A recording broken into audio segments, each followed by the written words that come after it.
மதுரை மாவட்டம் அவனியாபுரத்தில் நாளை ஜல்லிக்கட்டு போட்டி நடைபெற உள்ள நிலையில் அதற்கான ஏற்பாடுகள் அங்கு தீவிரமடைந்துள்ளது. இது குறித்த கூடுதல் தகவல்களை அங்குள்ள நமது செய்தியாளர் கோபாலிடம் கேட்கலாம். கோபால், நாளைக்கு ஜல்லிக்கட்டு போட்டி நடத்துவதற்கான ஏற்பாடுகள் தற்போது எந்த அளவிற்கு நடந்து கொண்டிருக்கிறது? அதிகாரிகள், ஊர் மக்கள் என்ன விதமாக தங்களுடைய மகிழ்ச்சியை வெளிப்படுத்திக்கிட்டு இருக்காங்க?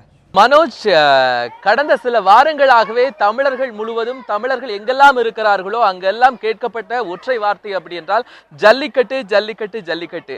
அவர்களுடைய ஆவலை பூர்த்தி செய்கின்ற விதமாக நாளை அவனியாபுரத்தில் ஜல்லிக்கட்டு நடைபெற இருக்கிறது. நாம் அவனியாபுரம் ஜல்லிக்கட்டு நடைபெறக்கூடிய இடத்துல தான் நம்ம இருந்துட்டு இருக்கிறோம். இப்ப இந்த இடத்துல பாத்தீங்கன்னா ஜல்லிக்கட்டு நடைபெறுவதற்கான அத்தனை ஏற்பாடுகளும் செய்யப்பட்டிருக்கிறது.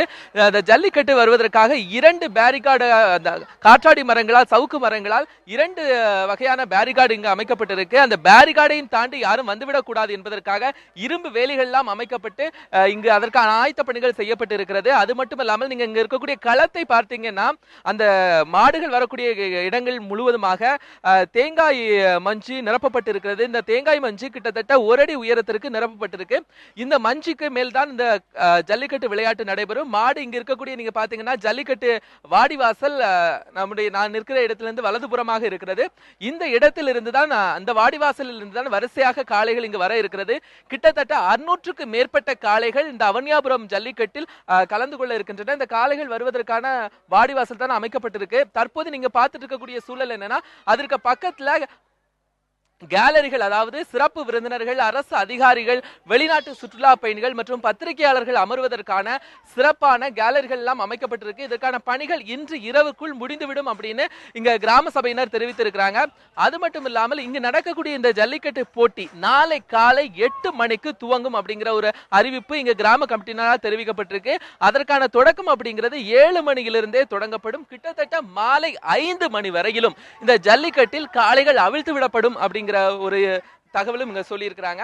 அதற்கான ஆயத்த பணிகளா இங்க பாத்தீங்கன்னா இந்த காலை முழுதே பல ஊர்களிலிருந்தும் பதிவு செய்யப்பட்ட, அதாவது மருத்துவ தகுதி சான்றிதழ் பெற்று சரியான டோக்கன் நேற்று இங்க இருக்கக்கூடிய கால்நடை மருத்துவமனையில் பெறப்பட்ட அந்த மாடுகள் இன்று காலை முதலே அவனியாபுரத்திற்கு வர துவங்கிவிட்டன. இங்க வர அந்த மாடுகள் அத்தனையும் இங்க இன்னைக்கு காலையில பாத்தீங்கன்னா இந்த அவனியாபுரத்தை சுற்றி இருக்கக்கூடிய பகுதிகளில் இருக்கக்கூடிய குளங்கள் எல்லாம் அதை குளிப்பாட்டி அதை தயார் நிலையில் வைத்துக் கொண்டிருக்கிறாங்க.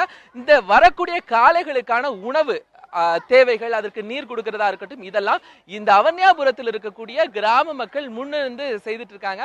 அது மட்டும் இல்லாமல் இன்னொரு விஷயம்னா, நாளை கலந்து கொள்ள இருக்கக்கூடிய, நாளை இந்த அவனியாபுரம் ஜல்லிக்கட்டில் கலந்து கொள்ள இருக்கக்கூடிய அத்தனை காளைகளுக்கும், மாடுபிடி வீரர்களுக்கும், காளைகளை அழைத்து கொண்டு வருகிறவர்களுக்கும் மற்றும் இதர மக்களுக்கும், இதுல கலந்து கொள்ள இருக்கக்கூடிய பெருவாரியான மக்கள் எல்லோருக்கும் கிட்டத்தட்ட 2000க்கும் மேற்பட்ட நபர்களுக்கு இங்கு கிராம கமிட்டியினரால் உணவு, அதாவது அவர்களுக்கு தேவையான உணவு வகைகள், மதிய உணவு, காலை உணவுக்கெல்லாம் ஏற்பாடு செய்யப்பட்டிருக்கு. அது மட்டும் இல்லாமல் இங்கு இருக்கக்கூடியவர்களுக்கு எந்த விதமான பிரச்சனையும் இருக்கக்கூடாது அப்படின்னு நேற்று மாவட்ட ஆட்சித்தலைவர் வீரராகவராவ் வருகை தந்திருந்தாங்க. அவங்க என்ன சொல்லியிருந்தாங்கன்னா, 8 ஆம்புலன்ஸ் இங்கு தயார் நிலையில எப்பவுமே வைக்கப்பட்டிருக்கும் என்றும், 2 தீயணைப்பு வாகனங்கள் இருக்கும் என்றும், அதாவது ஏதாவது பிரச்சனை அப்படின்னா எந்த தேவைகள், அதாவது பிரச்சனை ஏற்படாததற்கான எல்லா வழிகளும் இங்க செஞ்சிருக்கிறாங்க. ஏதாவது வந்தது என்றாலும் அதற்கான ஆயத்த பணிகளை இவங்க தெளிவா செஞ்சிருக்காங்க. இன்னொரு முக்கியமான விஷயம், இங்க இருக்கக்கூடிய பல பகுதிகளில் மாவட்ட நிர்வாகம் சார்பாக, அதாவது மாவட்ட காவல் கண்காணிப்பாளர் ஆணைக்கிணங்க இங்கு பல இடங்களில் சிசிடிவி கேமராக்கள் இங்கு வைக்கப்படுகிறது.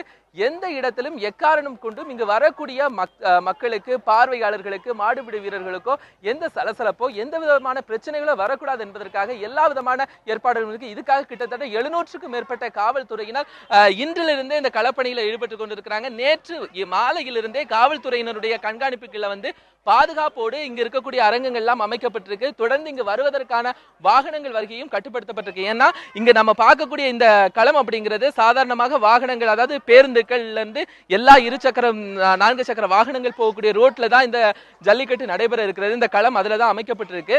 சோ அதனால நேற்று மாலையிலிருந்து இதற்கான களம் காவல்துறையினர் கையில எடுத்து கிராம நிர்வாகத்தினருடைய முறைப்படியாக இது வேலை நடந்துட்டு இருக்கு.